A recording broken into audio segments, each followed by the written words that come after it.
estem treballant amb nematodes fitoparàsits, sobretot amb el gènere Meloidogine, que és el nematode de les agalles, que provoca greus problemes al que són en cultius hortícoles i sobretot cultius intensius com poden ser en aquest hivernacle. S'alimenten del que són les arrels de les plantes. Per tant, a la part aèria els símptomes de l'atac d'aquests nematodes són inespecífics, llavors es poden confondre amb moltes altres plagues i malalties. Tenim clorosis, tenim poca producció, tenim plantes una miqueta més petites. Per saber si realment o no tenim aquests nematodes, el que hem de fer és aixecar la planta i veure aquests símptomes a la part radicular. D'aquesta manera el que podem és veure els focus d'aquesta malaltia, veure si tenim tot l'hivernacle infestat o només tenim una part i així poder exercir tècniques de control. La valoració d'aquests danys ve atribuïda amb l'índex d'agalles, que el pots veure la severitat de la malaltia, que pot anar de 0 fins a 10. Llavors 0 seria una planta sana amb un sistema radicular sa, fins a 10 planta morta amb sistema radicular, òbviament, mort. En el cas del tomàquet és conegut el gen MI. El cultiu repetit d'aquest tomàquet amb aquest gen de resistència pot provocar l'aparició de poblacions virulentes i tornar-se, podríem dir, una planta susceptible a aquest nematode.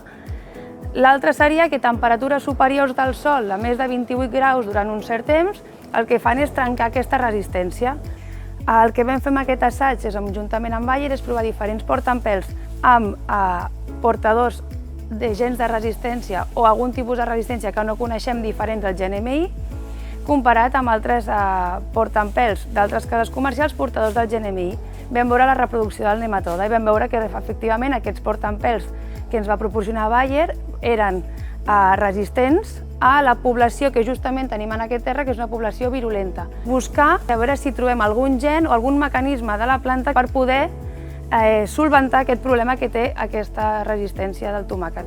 Els cultius de cobertura, una de les coses que fan justament és incrementar la biodiversitat d'espècies que hi ha en un determinat sistema, en aquest cas concret dels hivernacles, que tenen o donen altres prestacions, entre les quals millorar l'estructura del sòl, afavorir el reservori d'aigua i la percolació, els nutrients, i a més, en ser incorporats, també el que incrementen és la quantitat de matèria orgànica del sòl i contribueixen a millorar l'activitat i diversitat microbiana dels sòls.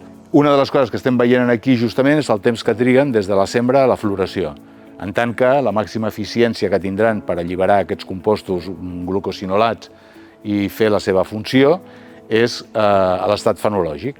Altres cultius que també utilitzem són sorgos i, per tant, un cop s'incorporen i comença el seu procés de descomposició, emeten productes que també serien tòxics per a aquests nematodes i altres patògens i plagues dels conreus.